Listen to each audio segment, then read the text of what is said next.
맑은 달밤, 상쾌한 바람이 부는 그 밤, 4명으로 이루어진 영웅팀은 S랭크 괴물파니와 맞서고 있었다. 이 늑대는 한 도시를 파괴할 만큼 강력했다. 마을 사람들은 가진 돈을 모아 활용아를 고용해 이 괴물을 없애달라 부탁했다.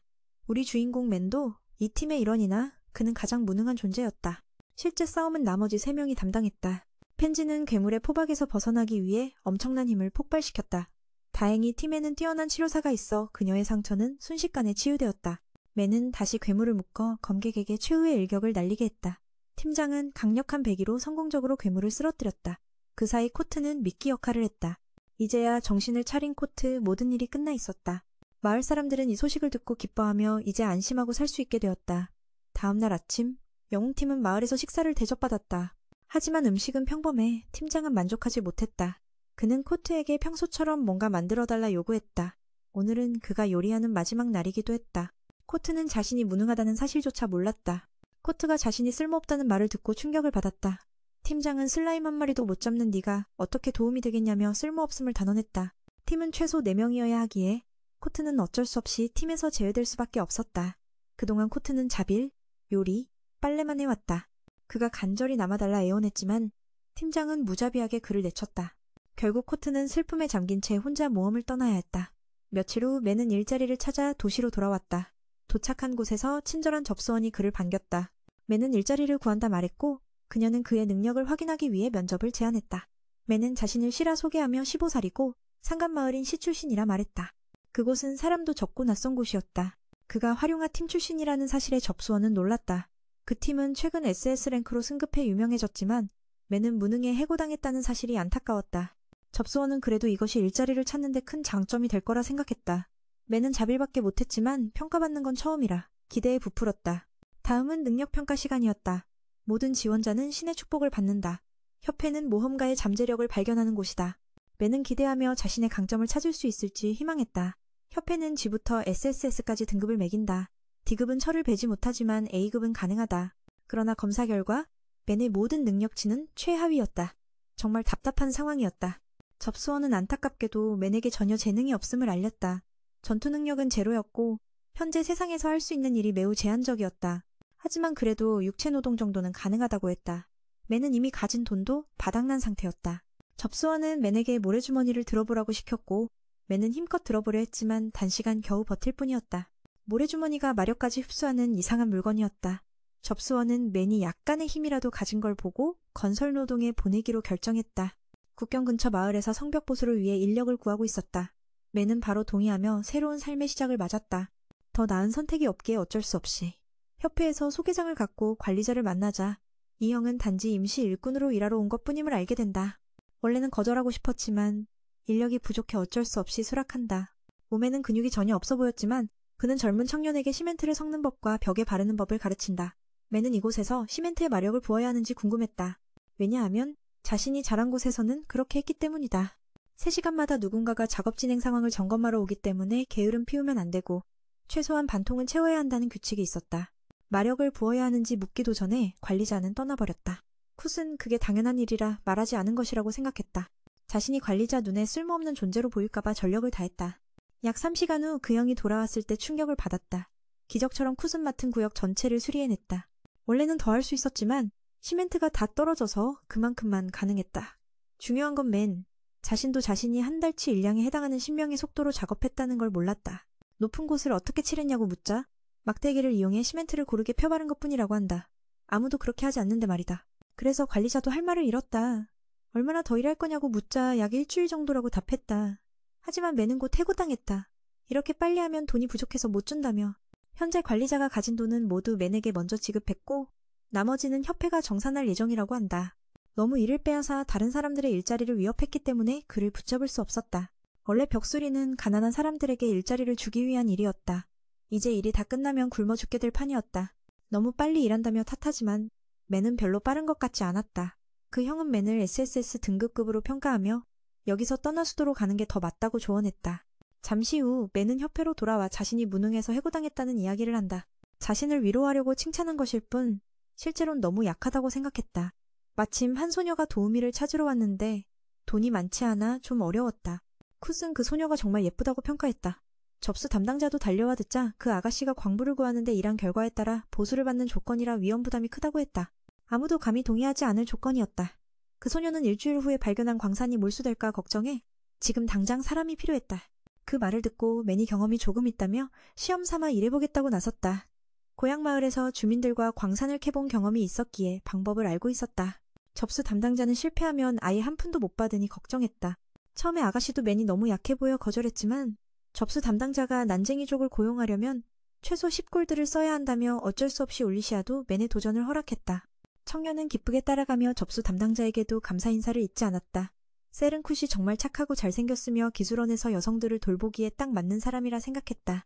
동료가 쿠시건설 일로 받은 영수증을 보여주었는데 무려 200골드를 받았다니 놀라지 않을 수 없었다.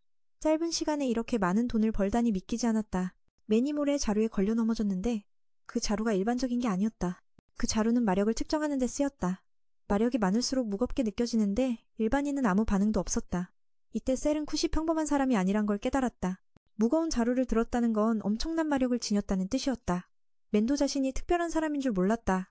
청년은 산으로 올라가 하룻밤을 자고 다음날 일을 시작할 예정이었다. 여기에는 오직 하나의 오두막만 있었고 맨은 여자와 함께 자야 하기에 약간 망설였다. 그 아가씨는 그런 걸 신경 쓰지 않았다. 콧은 자신이 이렇게 귀여운 울리시아와 함께 오두막을 쓸 수 없다며 생각했다. 울리시아는 농담이라며 깜짝 놀랐다. 콧은 세계를 다녀봤지만 이렇게 예쁜 사람은 본 적 없다고 말했다. 그녀는 당황해 더 이상 말하지 말라고 요구했다. 이후에는 식사 초대를 받았고 오랫동안 아무도 자신을 위해 이런 걸 해준 적이 없어서 기뻐했다. 평소엔 늘 남을 위해 요리했기 때문이다. 밤이 찾아오고 잠시 눈을 붙였는데 쿠시 깨어났다. 돌아보니 울리시아가 속옷 차림으로 몸을 드러내 청년을 얼굴 빨개지게 했다. 그녀가 너무 무심코 다가와서 맨이 당황했다. 쿠는 밖으로 나가자러 갔는데 자신이 시험 받고 있다는 걸 몰랐다. 울리시아는 일주일간 함께할 사람이 어떤 사람인지 알고 싶었다. 그녀는 맨이 착하고 특별하며 무엇보다 귀엽다는 걸 인정했다. 다음날 아침 그녀는 맨이 뭐든 잘한다는 사실에 놀랐다. 심심해서 맨이 그녀의 옷을 고쳐주었기 때문이다. 목표는 일주일 안에 10골드를 버는 것이었다. 어디서 광산을 찾을지 묻자 그녀는 무작정 파는 것뿐이라고 했다. 맨은 어이가 없어 이렇게 하면 광석을 찾을 수 없다고 생각했다. 시작하기 전에 청년은 먼저 한 바퀴 돌며 적당한 장소를 찾았다. 얼마 지나지 않아 맨은 적당한 채굴지를 발견했다. 그는 망치로 바깥 돌층을 쪼개자 광석 조각을 얻었다.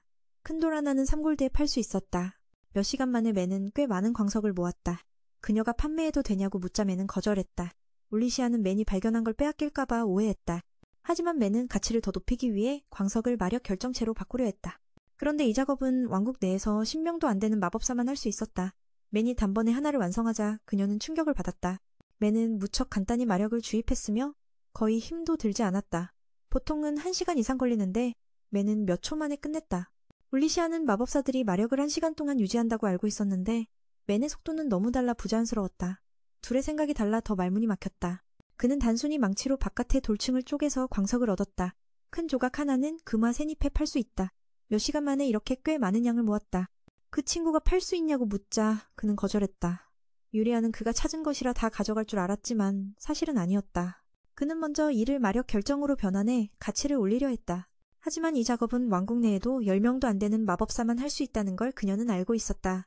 말이 끝나자마자 그는 이미 한 조각을 완성했고 그녀는 충격에 빠졌다. 그는 대단히 간단하게 거의 힘들이지 않고 해냈다. 보통은 최소 1시간이 걸리는데 그는 단 몇 초 만에 끝냈다. 그녀는 마법사들이 마력을 1시간 동안 유지할 수 있다는 오해까지 했다. 율리시아는 두 사람이 생각이 다르니 더 말할 수 없었다. 이미 충분히 채굴했기에 그날 오후 그 친구는 바로 팔러 가자고 했다. 그러나 그는 여기서 기다리며 몇 가지를 더 하려 했다. 그 여자는 마력 결정을 팔고 다음날 아침에 돌아오겠다 약속했다. 팔러 간 곳에서 허가증을 요구받자 그녀는 이곳이 새로 생긴 곳이라 허가증이 없다고 대답했다. 아버지에게 출처를 묻자 그녀는 맨의 신분을 밝힐 수 없었다. 그래서 거래를 거절하고 왕실 소속 모험가 배지를 꺼내 어려움을 피했다. 이곳에서 팔 수 없으니 그는 아는 곳으로 순간이동했다. 처음엔 별 가치 없다고 생각했지만 검사 후 한 조각이 금화열잎 가치임을 알았다. 마력이 평소보다 10배나 담겨 있었고 에너지 손실을 막기 위해 매우 정교하게 처리된 것이었다. 결국 50조각을 팔아 500금화를 받았다. 그녀는 제작자의 신분을 밝혀달라 요구했고 이 가게에서만 팔라고 했다. 상부는 이런 물건이 시장에 넘쳐나는 것을 원치 않았다. 율리시아는 협박에도 제작자를 밝히지 않았다. 그 여자는 자신은 더 이상 왕실에 복종하지 않는다며 들을 이유가 없다고 말했다. 그 여자는 어쩔 수 없이 친구 자격으로 제작자가 나라를 떠나지 않도록 부탁했다. 왕실 칭호를 주겠다고도 했다. 왕이 신임하면 백작이 될 수도 있다고 했다. 다음 날, 그녀가 돌아오자 젊은 남자는 이미 집 한 채를 완성해 놓았다. 정말 마법 같았다. 어떻게 하룻밤 만에 완성했냐 묻자 장면은 활용화 팀으로 전환됩니다.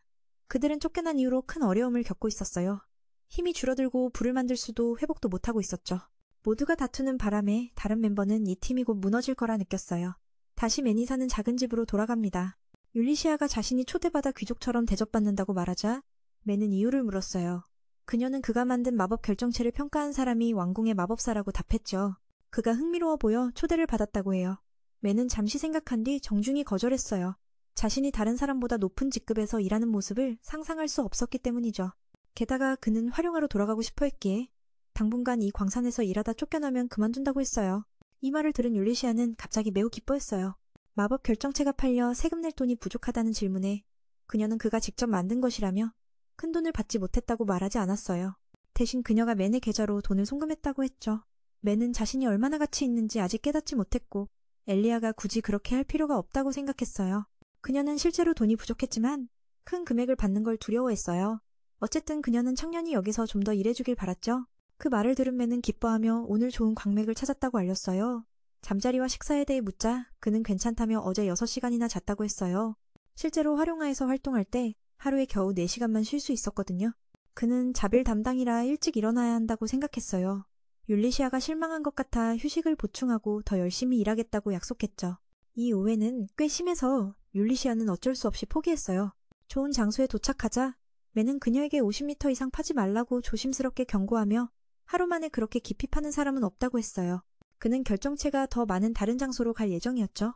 그들은 오후 늦게까지 일을 계속했고 율리시아는 꽤 큰 원석을 발견했어요. 판매가는 3골드 이상일 거라 기대했죠. 맨이 그것을 마법 결정체로 변환하면 더 많은 돈을 벌 수 있을 거예요. 그녀는 그 후 맨이 채굴하는 곳으로 갔어요. 예상대로 그 미친 녀석은 어떻게든 커다란 광산을 파내놓았더군요. 정말 대단했어요. 안으로 갈수록 공간이 점점 넓어졌어요. 어떻게 하루 만에 완성했는지 이해할 수 없었죠. 마침 그 청년이 다가와서 그녀를 찾고 있었고 손에는 광석을 한가득 들고 있었어요. 하지만 그는 그것이 버려진 물건 같아 보였죠. 율리시는 그것이 왜 저렇게 빛나는지 궁금해했어요. 청년은 이런 것들이 가치 없다고 생각해서 그냥 버렸대요. 알고 보니 이건 금이나 백금보다 더 귀한 미린이라는 광석이었죠. 그의 마을에는 이 광석이 너무 많아서 어디를 가도 흔히 볼 수 있어서 자주 버리곤 했대요. 이 말을 들은 율리시아의 얼굴이 이렇게 변했습니다. 도저히 그가 어떤 사람인지 알 수 없었죠. 이건 전 세계적으로도 매우 희귀한 광석이었어요. 그가 찾고 있던 것은 바로 오리찬 구름이라는 것이었어요. 작은 소녀는 이게 전설의 광석이라고 생각했죠. 왜냐하면 사람들은 이것을 신들의 금속이라고 부르니까요. 하지만 M은 그런 설명 없이 그냥 캐면 나온다고 했어요. 보통 7km 정도 땅을 파면 나온다는데 그가 바로 그렇게 했던 거죠. 이때 에이시아는 뭔가 이상함을 느꼈어요. 이 청년은 단순히 터널을 판 게 아니었어요. 8시간 만에 7km가 넘는 터널을 뚫었을 뿐만 아니라 산을 뚫고 지나갔다는 사실이었죠. 이 정도면 아무것도 놀라울 게 없다고 생각했던 그녀도 깜짝 놀랐어요. 산을 이렇게 뚫고 다니는 게 이동을 쉽게 하기 위한 거라더군요. 원래 다시 메우느냐고 물었더니 그냥 이렇게 두는 게 낫다고 했어요. 일주일간 채굴을 마친 M은 다른 일을 찾아 도시로 돌아가야 했죠. M의 마법 같은 터널 덕분에 현재 도시 간 이동이 무척 간단해졌어요. 이때 시티는 활용사에서 반다나를 다시 만났어요. 왜 여기 있냐고 묻자 그녀는 자신이 더 이상 그 협회의 멤버가 아니라고 했죠. 그가 사라진 이후 많은 일이 벌어졌어요. 대장은 계속 음식이 맛없다고 가게를 부수고 돈도 안 내고 도망쳤대요. 결국 전국에 수배령이 내려졌지만 그는 여전히 건방졌어요. 게다가 반다나에게 M을 찾으라고 했죠. 그는 그녀가 매우 똑똑하다는 걸 몰랐어요. 반다나는 잠시 동의한 뒤 몰래 순간이동석을 훔쳐 빠르게 사람을 찾으려 했어요. 그러다 갑자기 군인들이 들이닥쳐 체포했죠. 그녀는 마피스가 교회에 소환되어 다행이라 생각했어요. 그렇지 않았다면 그 바보 대장과 함께 잡혔을 테니까요. 활용사는 사실상 붕괴되었어요. 그녀가 여기 있는 이유는 자기 자신과 주변 사람들이 그 혼란에 휘말리지 않게 하려는 것이었죠. M이 그녀도 쫓겨난 걸 보고 슬퍼하며 떠났어요. 이 순진한 청년은 다시 활용사로 돌아가고 싶었지만 이제는 불가능할 거라고 했죠. 이유를 묻자 그는 곤노바를 존경하며 몇 가지 빚이 있다고 했어요. 반다나는 그를 완벽한 은신처로 여겼어요. 그가 현재 일자리가 없다는 걸 알고 그녀도 아는 사람을 소개해줬어요. 그 사람이 인력이 매우 부족하다고 했죠. 그렇게 그는 그곳에 가서 일을 하며 돈을 벌게 되었어요. 그곳은 허가받은 15개의 제작소 중 하나였고 거기서 일하는 건 사회에 큰 도움이 되는 일이었죠. 그곳은 약품과 마법 장비를 전문적으로 제작하고 거래하는 곳이었어요. 정식 허가를 받은 이들은 대사 제작사라고 불렸고 국내 유통과 개발 권한을 가졌죠.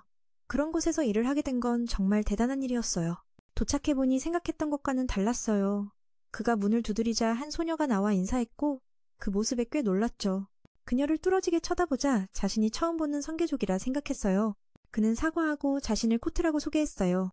그녀에게 대사 제작사냐고 묻자 지금은 나갔다고 했죠. 매네는 조수였어요. 청년이 이를 도우러 왔다는 걸 알게 되자 기뻐하며 그를 안으로 끌고 들어갔죠. 코트는 이 집이 왜 이렇게 지저분한지 이해할 수 없었어요. 오늘 그의 일은 바로 이 엉망진창을 치우는 것이었죠. 작업장에서는 일하지 못한다니 좀 실망했지만 익숙한 일이니 기꺼이 동의했어요. 그는 30분 만에 모든 것을 새 것처럼 깨끗하게 만들었어요. 이후 다음 일을 물으러 매넨을 찾으러 갔죠. 그런데 뜻밖의 옷을 갈아입는 한 소녀를 발견했어요. 그녀도 청년이 누구냐고 묻자 그는 부끄럽게 오늘 여기서 일할 거라고 소개했죠. 코트는 그녀 배에 있는 표식을 보고 저주임을 알아챘어요. 청년은 착한 마음으로 그녀를 돕고 싶었죠.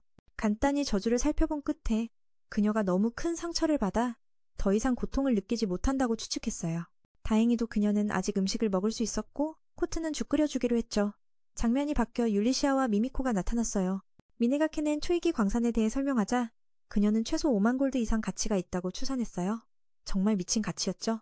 미는 미드린을 버리는 금속으로 생각했는데 미미코는 오리안 구름이 실제로 존재한다는 걸 믿지 못했어요. 이 소문이 퍼지면 분명 많은 사건이 벌어질 거죠. 다행히 미는 이를 하러 잡혀갔고 더 나쁘면 너무 위험해서 암살당할 수도 있었어요. 그녀는 그가 괴물 같은 소녀님을 인정하며 왜 그런 사람이 지금까지 숨어 살았는지 궁금해했죠. 율리시아는 미가 활용사에서 자비를 하며 살아남았다고 생각했어요.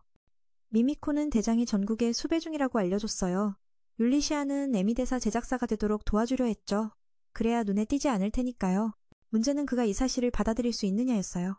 그는 자신의 능력이 얼마나 뛰어난지 전혀 모르는 스타일이라 항상 자신을 과소평가했거든요. 다시 청년에게 돌아가면 그는 이미 죽 끓이기를 끝냈어요. 이곳 주인도 와서 모든 것이 깨끗해진 걸 보고 놀랐어요. 그녀는 오피리아였고 M을 만나자 저주에 걸린 소녀를 보냈다며 그에게 떠나라고 경고했죠. 누구에게도 그 아이에 대해 말하지 말라고 했어요. 일을 마치고 돈을 받았는데 1시간도 안 되어 일을 마쳤지만 돈이 너무 많다고 느꼈어요. 오피리아는 외부인이 그 아이와 접촉한 걸 자책하며 저주의 진행을 늦추려 애쓰고 있었죠. 그가 죽 끓인 것을 아이에게 가져다 주자 배에서 계속 소리가 났어요. 금발 소녀가 죽 냄새에 더 입맛이 당긴다고 설명했죠. 독인지 시험하려 했지만 그녀는 거절하며 청년을 믿었어요.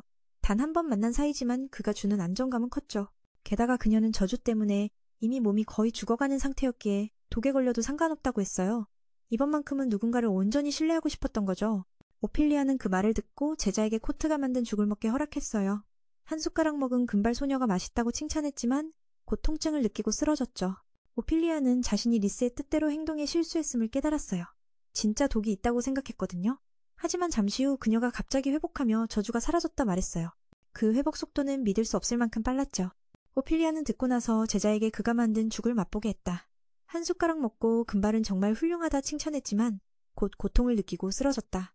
오피리아는 리스의 뜻을 따르는 게 잘못임을 깨달았다. 음식을 정말 독으로 판단해 화가 났다.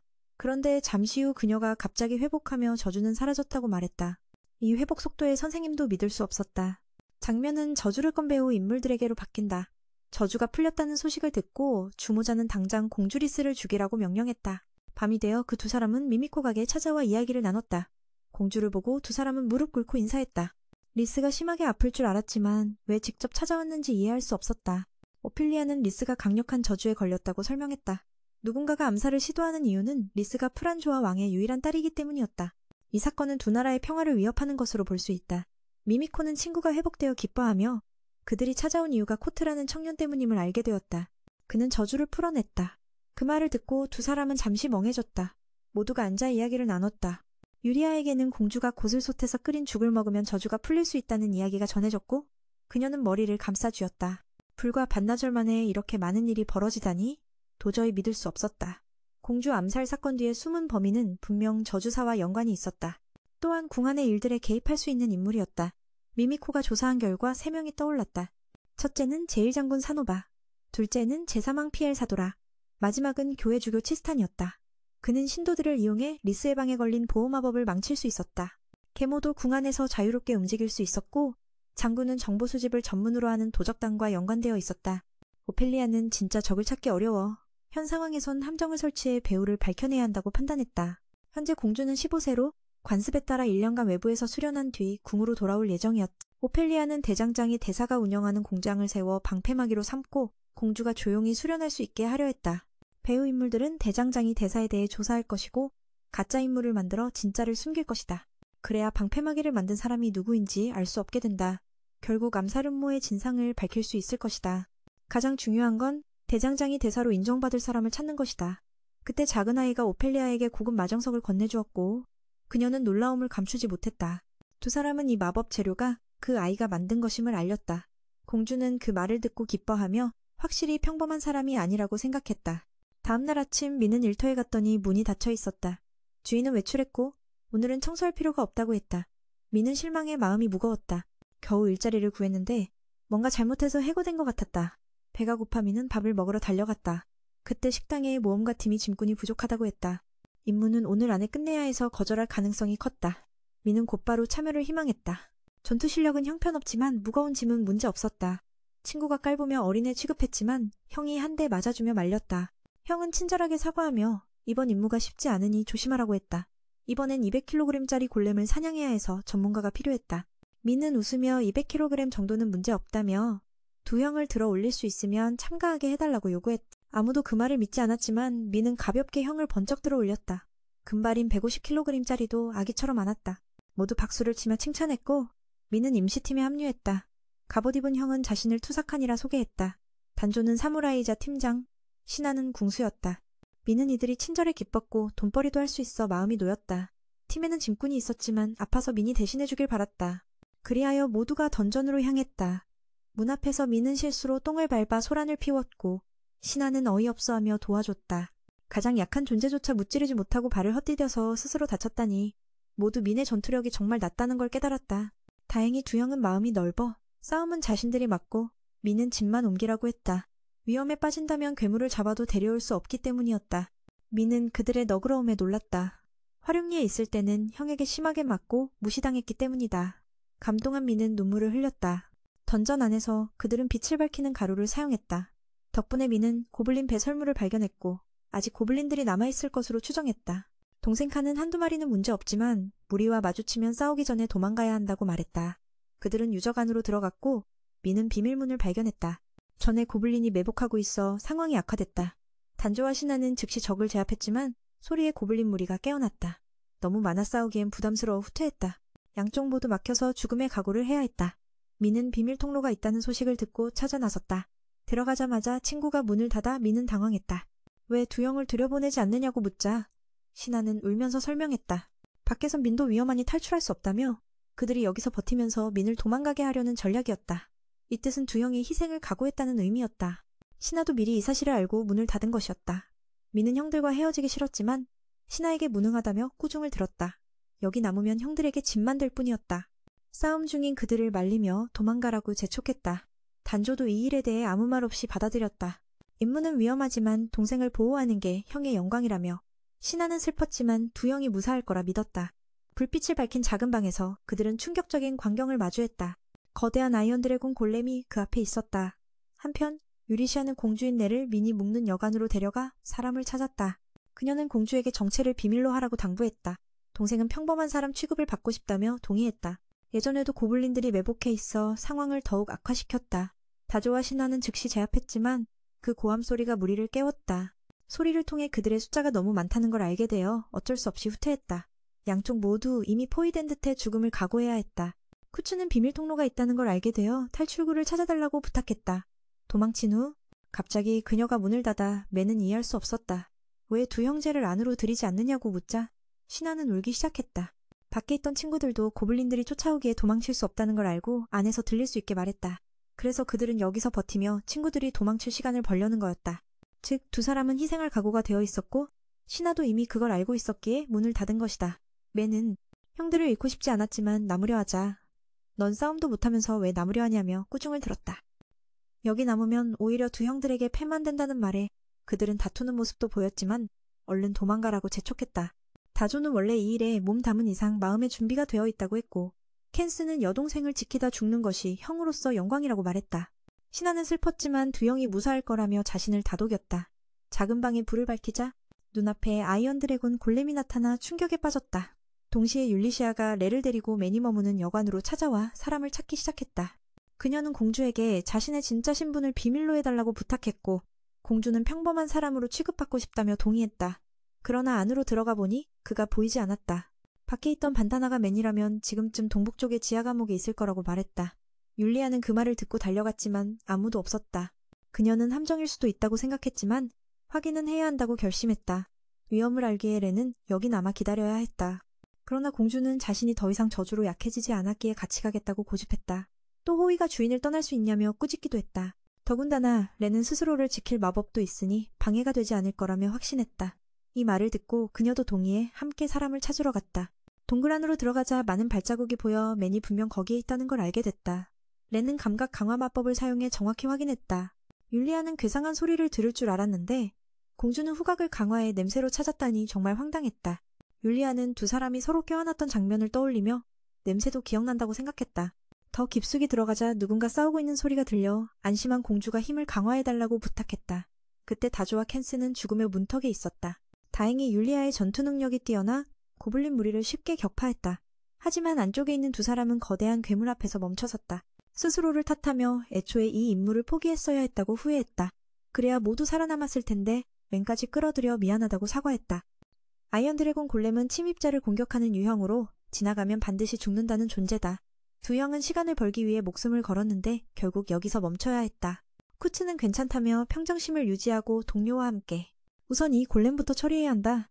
그렇게 청년은 들어가서 공격을 피하며 쉽게 움직였다. 맨은 이 상황에 너무 익숙한 듯 한 방 한 방이 아프기만 하다. 드래곤은 고통에 몸부림치며 싸웠지만 머리가 몇 개나 잘려나갔다. 지나가던 신하는 이 광경에 충격을 받아 아무 말도 못했다. 순식간에 거대한 생명체는 돌덩어리 더미가 되어버렸다.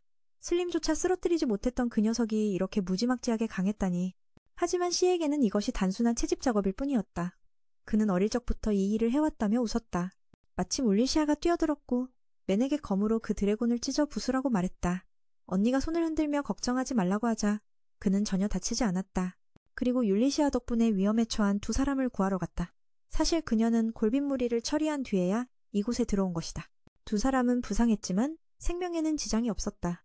그녀는 전설 속에 등장하는 전투 천재 소년을 떠올렸다. 지급 전투 능력을 가진 동시에 S급 채집 능력을 가진 그 소년은 나타나로 브라이어 드래곤을 쓰러뜨렸다. 맨이 바로 그 전설이 현실임을 증명하는 존재였다.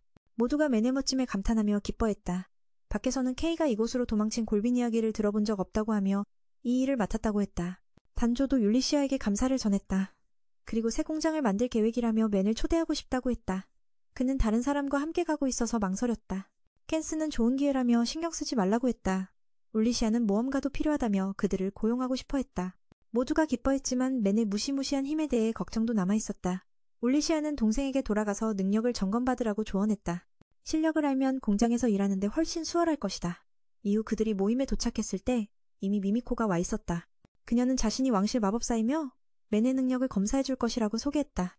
그리고 오피리아가 맨을 칭찬한 것도 들었다고 했다. 검사가 끝난 뒤 모험가들은 죽음에서 살아남은 것을 축하하며 식사를 하러 갔다. 율리시아는 남아맨의 실제 능력이 어느 정도인지 물었다. 그녀는 이 모임이 지급에서 SS급까지만 평가할 수 있다고 했다. 즉, SSS급 이상은 결과를 내지 못한다는 뜻이다. 그리고 맨은 그런 존재였다. 그의 모든 수치와 재능은 SSS급이며 체내에 잠재된 마력은 그녀보다 훨씬 많았다. 그를 장인으로 두는 것은 매우 현명한 선택이었다.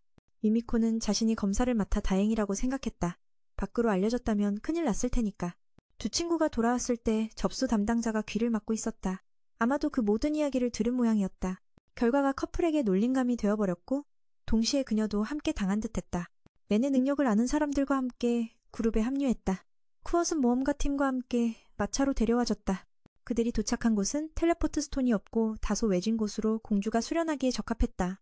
악마족 영토 근처라 이 지역은 매우 중요했고 새로 지은 공장을 보호하기 위해 모험가 그룹을 고용하는 것이 의심을 피하는 방법이었다. 능력을 평가한 율리치아는 아무 문제도 발견하지 못했다. 쟤는 자신의 진짜 정체성에 대해 여전히 고민 중이었다. 두 형제는 아무것도 모르고 명령만 따르고 있었다. 대장장이가 어떤 사람인지 묻자 쿠엇에게 그가 바로 그 사람이라고 말할 수 없어 거짓말을 해야 했다. 성벽에 가까워지자매는 이전에 일 시작하자마자 해고된 기억이 떠올랐다. 그는 자신이 쓸모없어서 쫓겨났다고 오해하고 있었다. 도착하자 율리치아가 소개했다. 여기가 그들의 거점이라고. 주변은 아무것도 없었고 세 사람은 걱정했지만 며칠간 근처 여관에서 머물다가 맨이 직접 공장을 짓기로 했다. 맨은 나무로 하면 하루 만에 끝낼 수 있지만 깔끔하고 멋지게 하려면 더 시간이 걸린다고 했다. 두 형제는 하루 만에 공장 짓는다는 건 불가능하다고 생각했지만 맨은 단 3일 만에 원하는 공장을 만들 수 있었다. 율리치아는 그의 마법 같은 능력을 이미 받기에 3일 이상 걸려도 괜찮다고 말하며 필요한 재료를 알려달라고 했다. 맨은 필요한 중요한 재료들을 적기 시작했다. 루비, 사파이어, 그리고 그리핀 깃털. 신하는 그런 재료들이 건축과 무슨 관련이 있는지 전혀 이해하지 못했다. 은발 소녀는 세 형제도 의문이 많다는 걸 알고 따로 데려가 대화를 나누며 작업을 진행했다. 공주는 쿠엇에게 식사와 휴식을 꼭 챙기라고 조언하며 서두르지 말라고 말했다. 시간이 충분하니까. 모험가들도 불러서 설명했고 동생은 쿠엇의 능력을 알려주려 했다. 쿠엇은 단칼로 골렘을 혼자 처치했고 철골렘 채굴도 익숙하다며 자신을 소개했다. 신하는 아직도 그가 누군지 궁금해했다. 율리치아는 자신이 왕실을 위해 일하는 모험가 출신이며 엘은 단순 귀족이 아니라 왕국의 셋째 공주라고 밝혔다. 하지만 지금은 신분을 숨기고 있어 굳이 경의를 표할 필요 없다고 했다. 쿠엇에 대해서는 거의 알려진 게 없었다. 유일하게 확인된 것은 쿠엇이 전투 스킬은 없지만 나머지 능력은 전부 SSS급이라는 점이었다. 이 수준은 전설급으로 실제 존재하는지 의심받는 등급이다. 하지만 맨이 해낸 것을 보고 그것이 사실임을 모두 인정했다. 율리치아는 그가 자기 자신에 대해 아무것도 모른 채 무능하다고 생각해 그들의 진짜 등급을 숨기고 있다고 덧붙였다. 이 지역의 대장장이로 선택된 사람은 바로 쿠엇이었다. 이것은 비밀이라 그들에게만 알려졌다. 신하는 이들이 맨에게 진실을 일부러 숨기고 있다고 생각하며 불만을 품었다.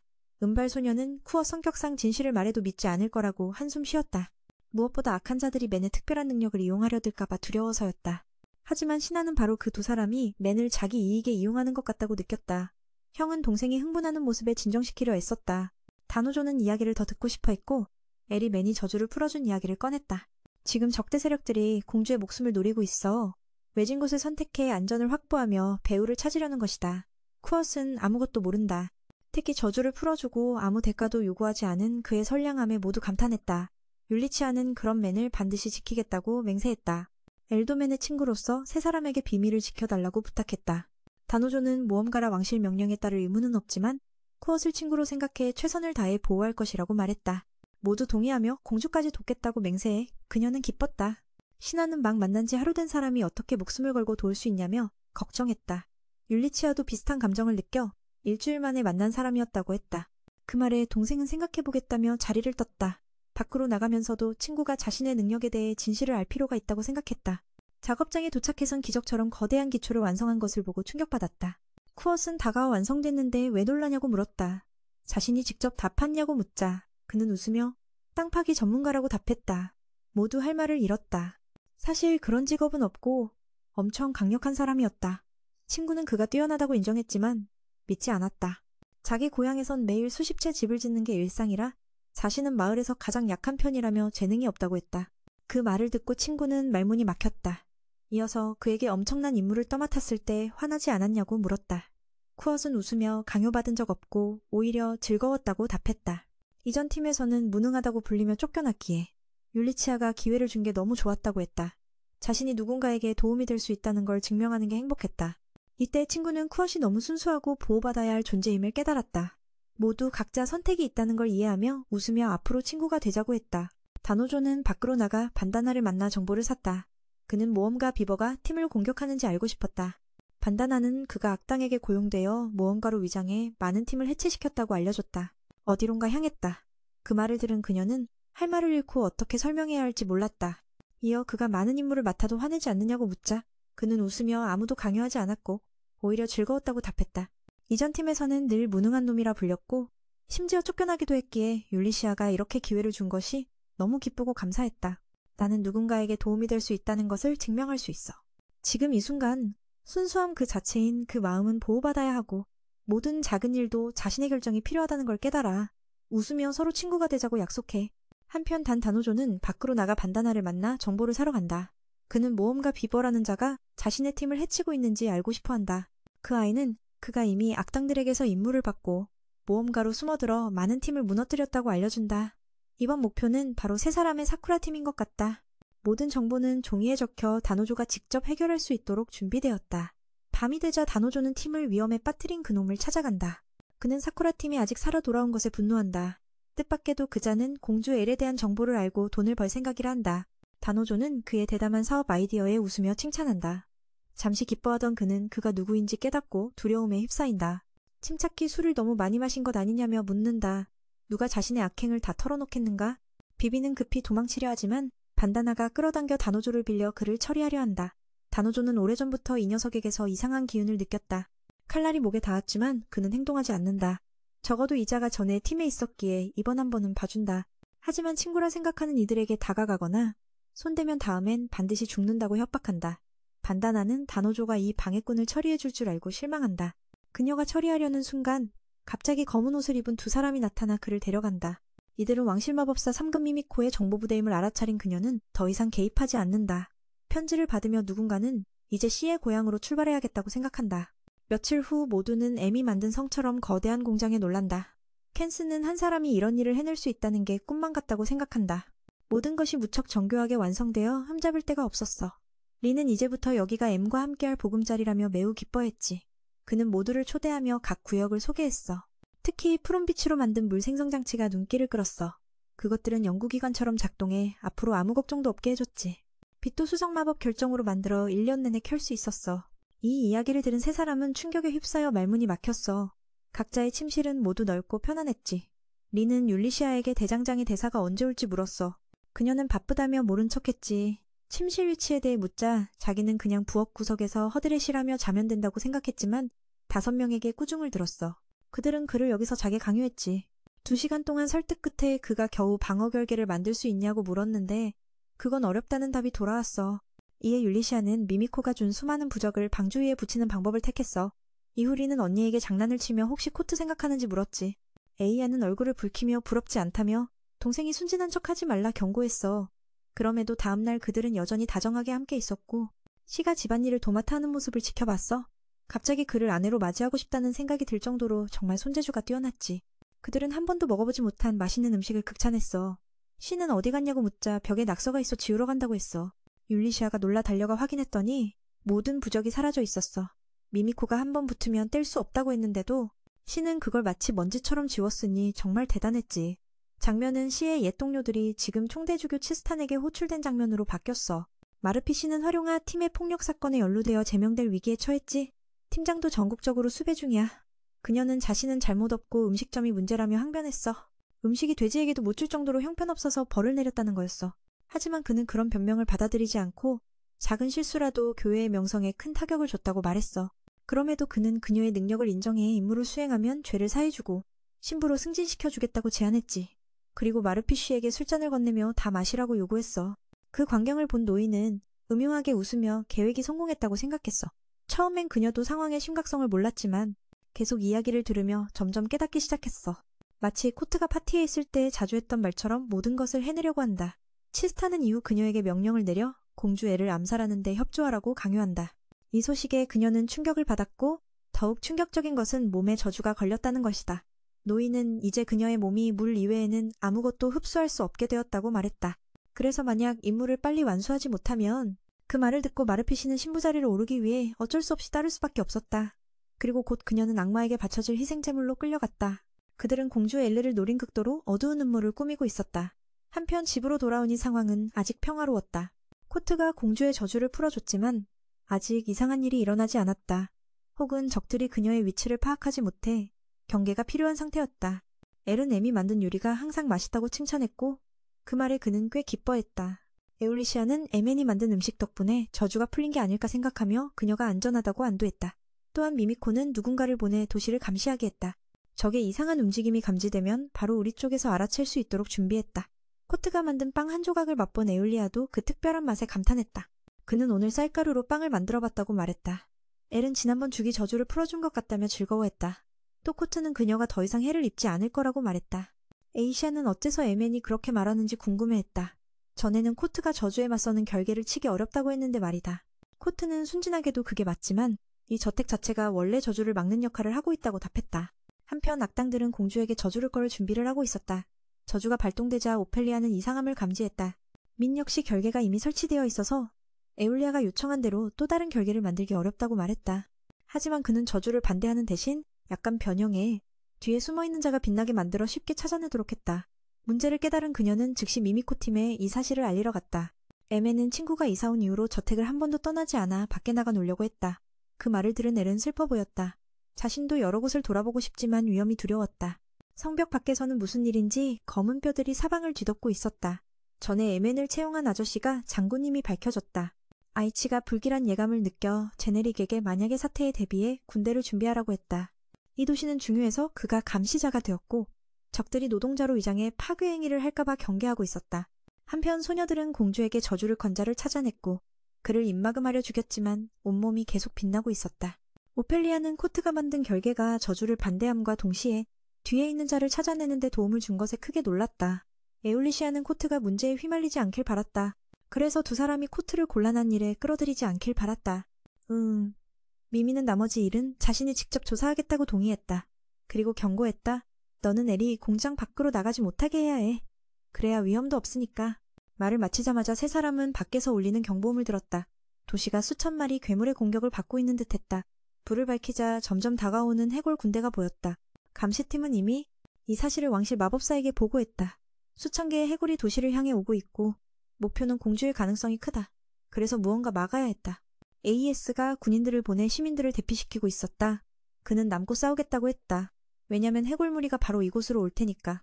율리시아가 공장으로 돌아가려 할 때 미미코는 비밀 보고를 받았다. 해골 군대가 성벽을 공격했지만 모두 정화되었다. 이 장면을 본 사람들은 믿기 어려워했다.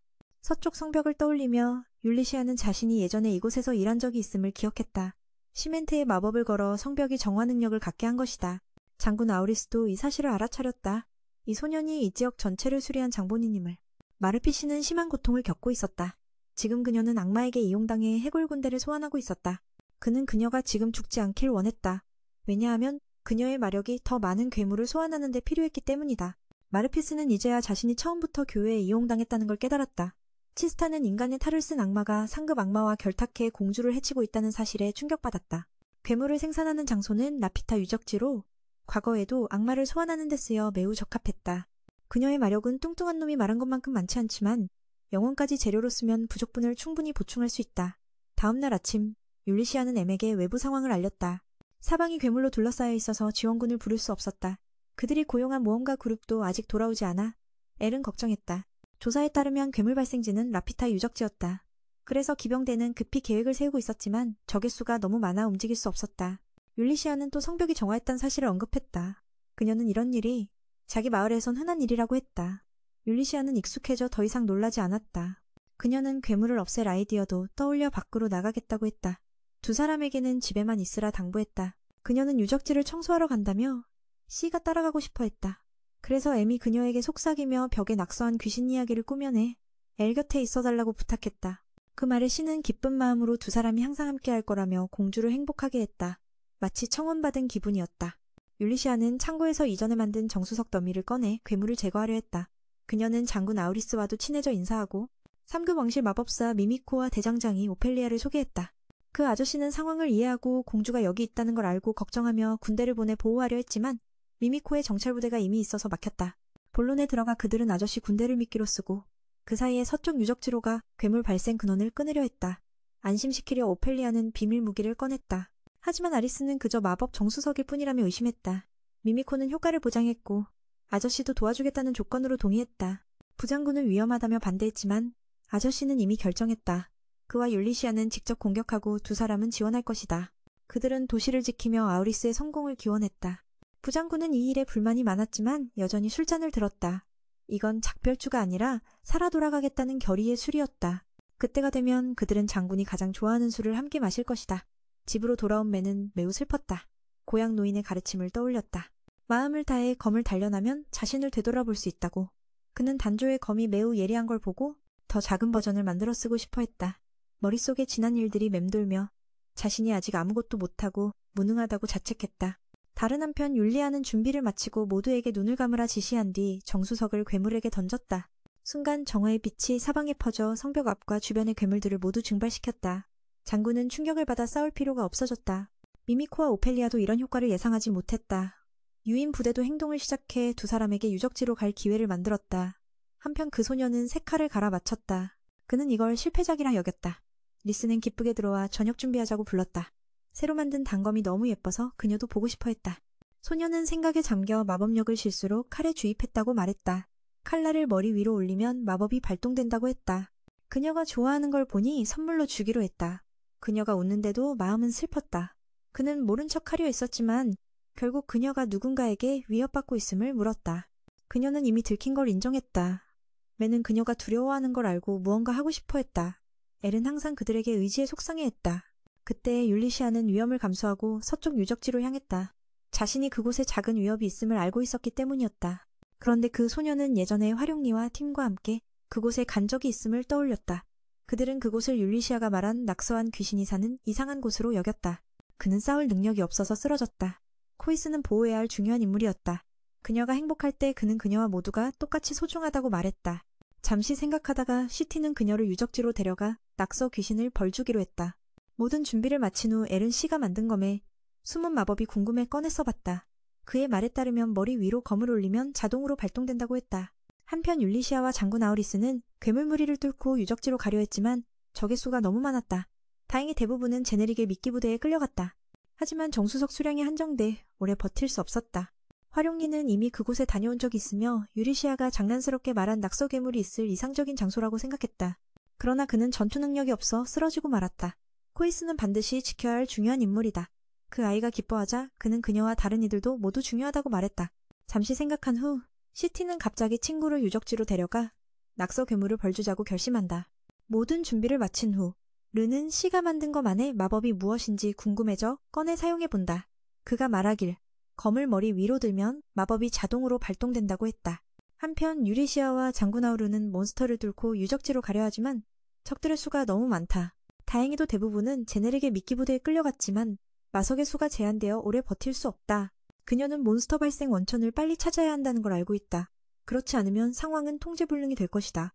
에이도 부상을 입었지만 유리시아가 걱정할까봐 숨기려 한다. 그녀는 날개 달린 몬스터들에게 쫓겨 어려움을 겪지만 다행히 두 동료가 도착해 도와준다. 단조는 자신이 작업장에 고용된 모험가라고 소개하며 감사를 받는다. 마침내 샤가 유적지로 가는 길을 찾아내고 크게 외쳐 알린다. 조사 끝에 그들의 목표가 지하에 숨어 있다는 것을 알아낸다. 유리시아는 기뻐하며 모두 눈을 감고 마석을 활성화하라고 요청한다. 정화의 빛이 몬스터들을 모두 쓸어내며 그들의 길을 열어준다. 다른 일행은 멀리서 이 광경을 지켜보며 그 효과가 이렇게 강할 줄은 몰랐다. 장군 아이스에게도 코트가 만든 회복약을 건네자 상처가 즉시 나아 놀라움을 금치 못한다. 켄스는 앞으로도 믿기 힘든 일이 많을 것이라며 적응하자고 마음먹는다. 내부에서 몬스터들이 계속 소환되자 필요한 세 사람은 더 이상 버티기 힘들어한다. 두 사람은 계속 앞으로 나아가고 아우리스는 모험가 그룹을 믿음직한 동료라 칭찬합니다. 그래서 그들도 맡은 바 역할을 잘 해내야 합니다. 내부로 뛰어든 두 사람은 괴물이 어디서 나오는지 아직 모릅니다. 악마는 초대받지 않은 손님들을 발견하고 끊임없이 수녀의 힘을 흡수해 그녀를 지치게 만듭니다. 자신의 괴물이 마정석에 의해 정화되는 모습을 보고 악마는 흥미를 느끼며 외부 인간들을 칭찬합니다. 한편 그는 지루해진 마음을 달래기 위해 그들과 함께 즐기고 싶어 합니다. 내부로 깊숙이 들어갈수록 소환되는 괴물은 더 많아집니다. 율리시아는 여기가 괴물의 발원지임을 알아채고 정화마정석을 파괴해 모두를 정화합니다. 곧이어 악마가 나타나 모든 원흉임을 알립니다. 율리아는 땀을 흘리며 상대를 최종 보스로 부르고 반드시 쓰러뜨려야 한다며 직접 돌진합니다.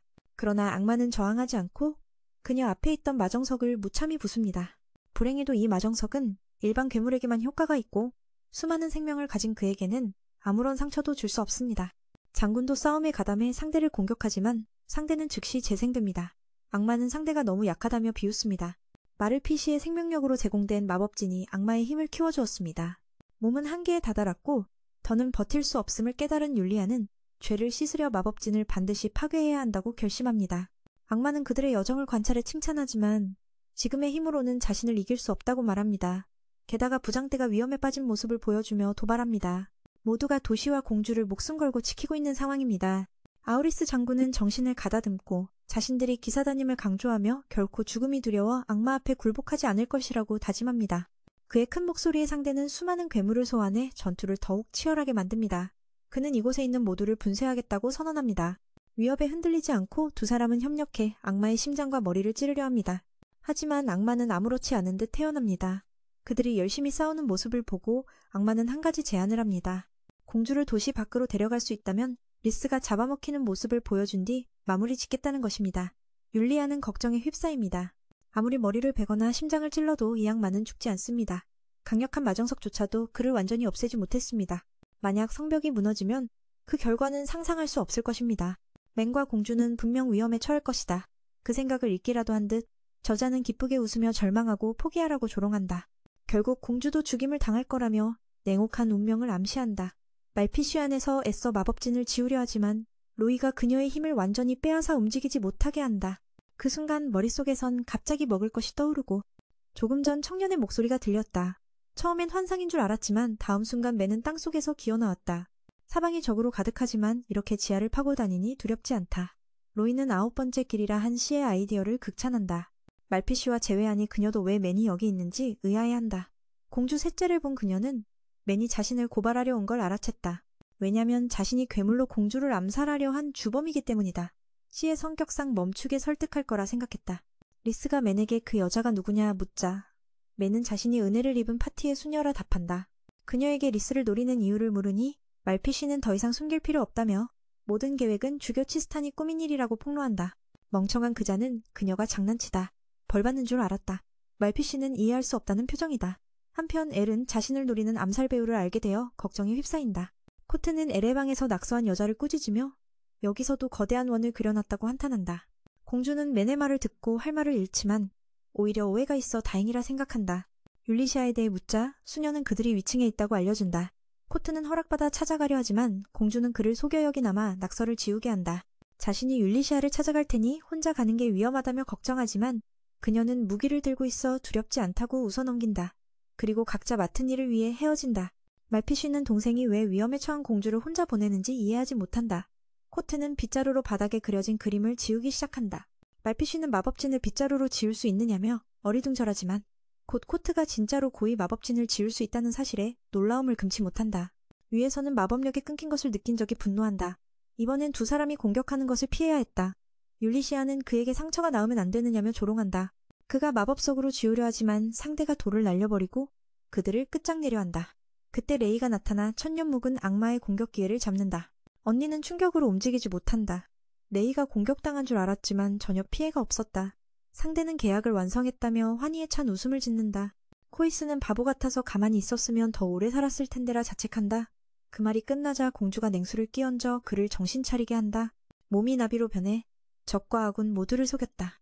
존재감, 향기, 체온까지 완벽하게 모방한 환상이었다. 이 마법은 코트가 짧은 검에 걸어둔 나비라는 주문으로 진짜와 똑같은 복제품을 만들어냈다. 이 검 세 자루는 모든 감지 능력을 속일 수 있다. 상대는 계속 공격하지만 또 실패한다. 덕분에 공주는 마법석 뒤로 몸을 숨기고 그것을 깨트려 상대를 비명을 지르며 애원하게 만든다. 마법진과의 연결이 끊어져 적의 몸이 완전히 정화된 것이다. 말피쉬는 아래서 괴물의 비명을 듣고 충격받는다. 그들이 그를 물리칠 줄은 몰랐다. 덕분에 소환된 괴물들도 모두 사라져 이곳에 평화가 돌아왔다. 그들의 계획은 예상치 못한 변수에도 불구하고 성공했다. 리스는 언니에게 무모하게 온 걸 꾸짖음에도 자신이 맨과 함께라 걱정 없다고 말한다. 율리시아는 공주가 죽은 줄 알고 한숨 돌린다. 두 사람은 서로에게 감사 인사를 전한다. 만약 그들이 오지 않았다면 먼저 죽었을 것이기에 장군도 보호받아야 할 사람을 구하지 못한 걸 사과한다. 레는 상처투성이인 그들을 보며 오히려 도시와 자신을 지켜준 그들의 용기를 칭찬한다. 아래서 맨은 모든 것을 지우고 언니의 배고픔을 느낀다. 새로 만든 밥 2줌을 꺼내 그녀에게 권한다. 말피쉬는 저주가 아직 남아있어 토할 줄 알았지만 코트의 음식이 너무 맛있어 마지막으로 시도해본다. 익숙한 맛에 수녀의 마음이 한결 가벼워졌고 저주도 자동으로 풀렸다. 지금까지 자신들이 코트를 과소평가해 왔음을 깨닫고 후회의 눈물이 흘러내린다. 시는 언니가 목이 막힌 듯 보이자 다정히 물었지만 그녀는 사과를 한다. 마치 말피쉬가 낙서한 일에 대해 사과하는 줄 알았던 시는 용서를 받았다 생각한다. 두 소녀가 달려와 대화를 끊고 미미코의 부하들이 매니판 터널을 따라 나타난다. 둘은 맨에게 그들이 낙서한 자들을 잡으러 온 사람이라고 속인다. 결국 말피쉬는 체포되어 끌려간다. 맨은 동생이 자신을 변호해줄 줄 알았지만 그는 시간이 되면 감옥에 놀러가겠다고 쿨하게 말한다. 청소를 끝내고 둘은 즐겁게 웃으며 이야기하는데 율리시아는 약간 질투하는 듯하다. 이런 심장 떨리는 구출 방식은 예상 못했다며 그녀는 맨의 손을 잡고 돌아가자고 하자 맨은 약간 쑥스러워한다. 누군가 자신을 기다리는 느낌이 이렇게 좋을 줄 몰랐다. 그날 밤 오늘의 공로자들은 모두 공장에 초대된다. 코트가 성내 모든 군사에게 음식을 준비했다. 모두가 말없이 먹기에 자신이 못 만든 줄 알았지만 사실은 너무 맛있어 먹다 말 수 없었다. 너무 맛있어. 마치 쉽지 않고 맛있는 듯한 모습이었다. 장군 아우르는 코트의 요리 실력이 너무 뛰어나서 모두가 자기 몫을 빼앗길까봐 급히 먹는다고 설명한다. 이때서야 그가 기마 기사단장임을 알게 된다. 배불리 먹고 나니 상처와 피로가 모두 사라졌다. 게다가 코트가 준비한 불꽃놀이까지 즐길 수 있었다. 며칠 후 맨은 어린 시절을 떠올린다. 그때 마을에 또래 소녀가 나타나 인사를 건넸다. 그녀는 인간이 아니었지만 코트는 전혀 두려워하지 않았다. 오히려 소녀가 더 무서워하는 듯했다.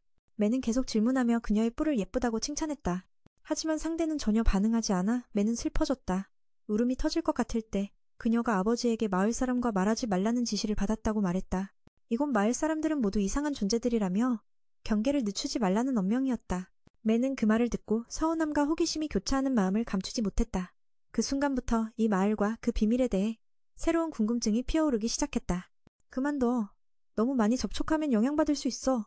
그 말을 듣고 신은 깊게 생각하지 않고 바로 이름을 소개했어. 보라색 머리도 자신이 힌더게이더라고 밝혔지. 그렇게 두 사람은 친구가 되어 골렘을 타고 함께 놀러갔어. 애미 여기엔 예쁜 꽃들이 많다고 소개하니 친구가 신나했어. 근처에서 우연히 빨갛게 익은 과일을 본 힌더게이더가 먹어봤는데 바로 쓰러져 의식을 잃었어. 그 과일은 독이 있는 파파 열매였거든. M은 이런 종류에 익숙해서 근처 약초를 찾아 해독약을 만들었어. 친구에게 직접 약을 줄 수 없어서 입에 넣고 천천히 먹이면서 회복시켰어. 긴장감 넘치는 순간에 젊은이는 이리아의 부름에 잠에서 깨어났어. 그 꿈은 10년 전 과거였어. 그들은 마을 사람의 부탁으로 심각한 물 부족 문제를 해결하러 가고 있었지. 현재 상황은 농작물이 말라 죽을 위기에 처해 있어. 엄청난 재앙이 예상됐어. 지도를 보니 옆마을에 큰 호수가 있길래 왜 그 사람들이 와서 협상하지 않는지 물었지. 마을 촌장은 여러 번 부탁했지만 상대가 굽히지 않아. 그래서 대장장이의 힘이 필요하다고 했어. 에미의 일행은 지금 언덕 위로 따라 올라갔어. 유리시아가 가는 곳마다 주민들이 무릎 꿇고 애원했어.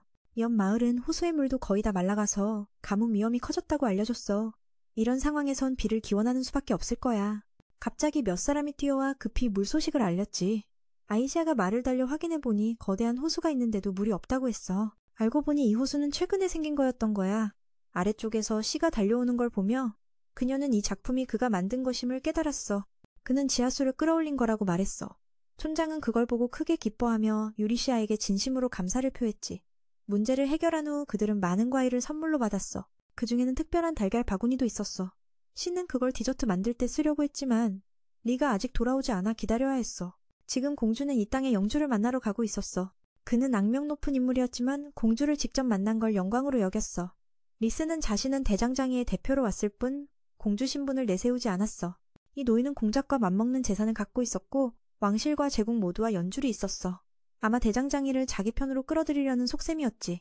리는 경계를 늦추지 않았어. 그는 자신의 능력에 대해 캐묻기 시작했어. 그가 만든 마석이 반경 500m 내 몬스터를 처치할 수 있다고 했지. 리는 이 노인이 정보를 캐려한다고 생각했어. 그는 웃으며 그건 소문일 뿐 그렇게 강하지 않다고 했어.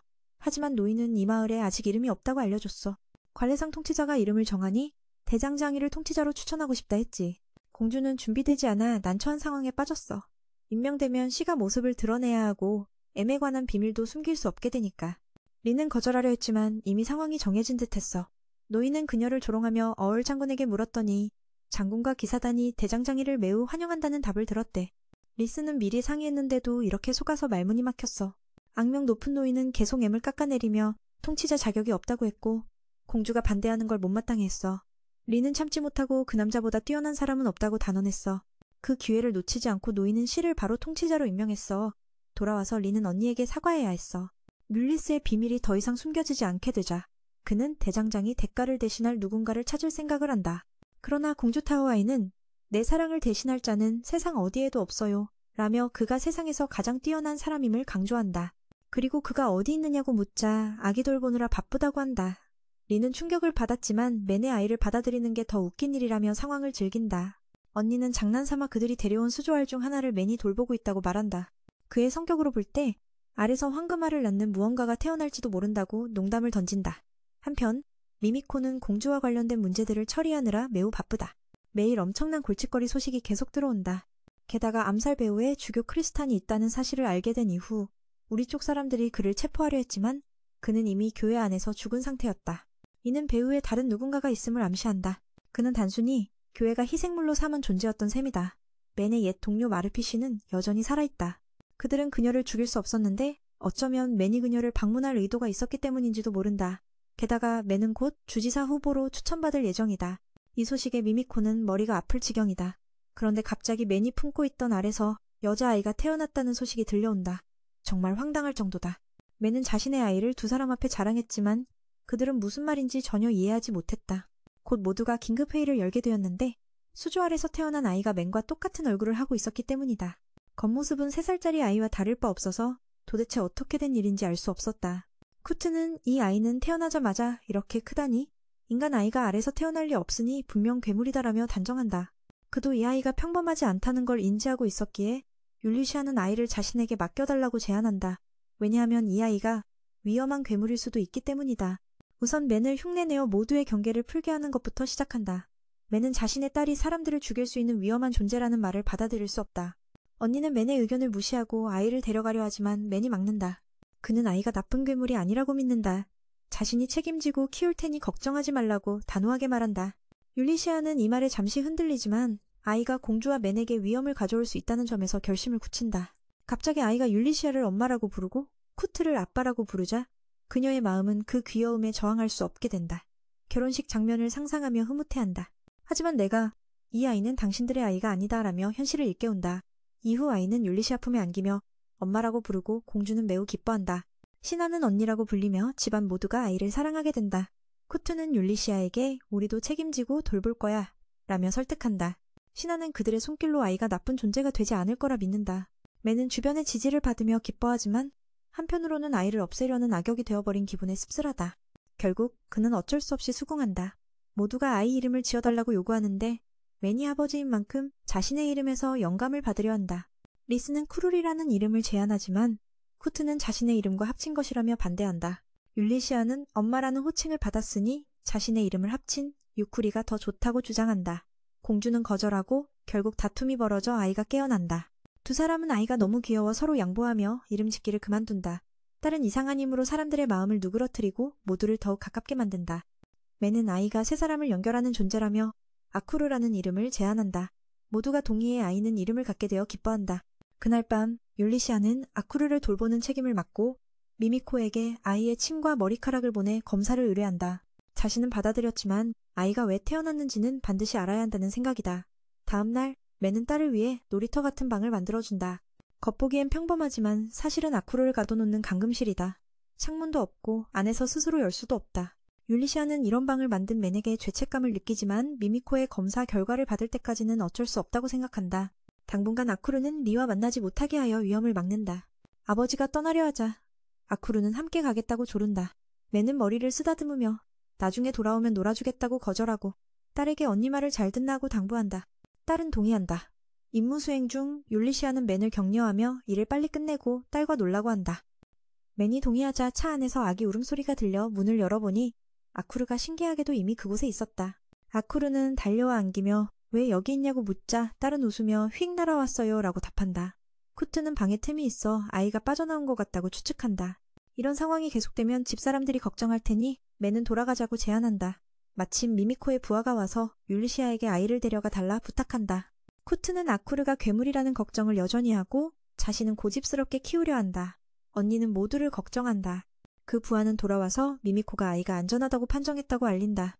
그때 한 노인이 나타나 그들을 영웅이라 부르며 마왕을 물리쳐 세상을 구해야 한다고 말한다. 이에 아버지와 아들은 즉시 동의하며 최선을 다하겠다고 다짐한다. 율리시아는 멍하니 아무 말도 이해하지 못한다. 그 순간 딸이 나와 자신이 그들을 부른 사람이라고 말한다. 노인은 나이가 많아 헛소리를 한다고 덧붙인다. 언니는 제작소에서 온 이들이 신혼부부라는 사실에 놀란다. 두 사람은 오해를 풀지 못해 충격을 받는다. 딸은 너무 귀엽다고 칭찬받아 기뻐하고 아쿠르는 계속 아빠, 엄마라고 부른다. 언니는 그 모습을 보고 더욱 그들이 부부임을 확신한다. 검술사는 부끄러워 얼굴이 벌개진 채 얼어붙고 쿠트는 오늘의 일에 대해 묻자 근처에서 돼지들이 밥을 먹지 않아 이상한 점을 보여준다. 맨은 돼지들이 더위에 지쳐서 그런 것 같다며 해열 효과가 있는 사료를 제공해야 한다고 말한다. 언니는 맨을 전적으로 신뢰하며 시아버지를 다른 곳으로 데려가 그들의 업무에 방해되지 않도록 한다. 맨이 언니에게 말을 걸자 그녀는 여전히 그 자리에 멈춰서 있었다. 몽티는 두 사람이 신혼부부라는 말에 불쾌해하는 것처럼 보여 코트는 그녀가 화난 줄 알았다. 아쿠리가 늘 아빠, 엄마라고 부르니 그녀는 그들이 진짜 부부라고 믿게 된다. 검사는 너무 부끄러워 얼굴이 새빨개져 굳어버린다. 이후 하루 일과를 묻자 최근 돼지들이 식사를 거부해 걱정이라는 이야기를 듣고 그들을 보러 간다. 미는 더운 날씨 탓에 돼지들이 열사병에 걸린 것 같다고 생각한다. 돼지들이 지치니 열을 식혀줄 특별한 사료가 필요하다며 도움을 요청받는다. 그녀는 전적으로 그에게 기대고 시아버지를 다른 곳으로 데려가 업무에 지장이 없게 한다. 민이 그녀를 부르자 그녀는 여전히 그 자리에 멈춰서 있다. 멍티는 두 사람이 부부라는 말에 화난 줄 알았지만 사실은 그렇지 않다. 청년은 돼지 먹이를 만들기 시작한다. 그가 만든 것은 매우 독특해. 곧 돼지들이 앞다퉈 먹기 시작한다. 이때 그녀도 정신을 차리고 아쿠리가 나타난 후부터 자신이 환상을 보고 있었던 걸 깨닫는다. 또는 리스의 영향일지도 모른다고 생각한다. 그녀는 남자 주인공을 꼭 지켜야 하며 감정 문제로 흔들리지 말자고 다짐한다. 그러나 두 부자의 모습을 보며 가슴이 아파온다. 갑자기 하늘에 거대한 용이 나타나 코트가 있는 곳에 착지한다. 유리시아는 걱정하며 용과 싸우려 하지만 맨이 막는다. 이 생명체는 적대적이지 않고 그가 만든 음식을 구하러 온 것이다. 용은 자신이 사는 마을에서는 용들이 종종 음식을 얻으러 온다며 천진난만하게 말한다. 유리시아는 이런 상황이 전혀 정상적이지 않다고 생각한다. 게다가 그 딸은 이 생물을 큰 개라고 부르며 웃는다. 남자 주인공은 다시 설명하며 이건 하늘을 나는 용이 짖는 개가 아니다 라고 말한다. 검사는 정원에서 이상한 피냄새를 맡고 조사하러 간다. 뜻밖에도 미미코의 부하가 누군가에게 쓰러져 누워 있었다.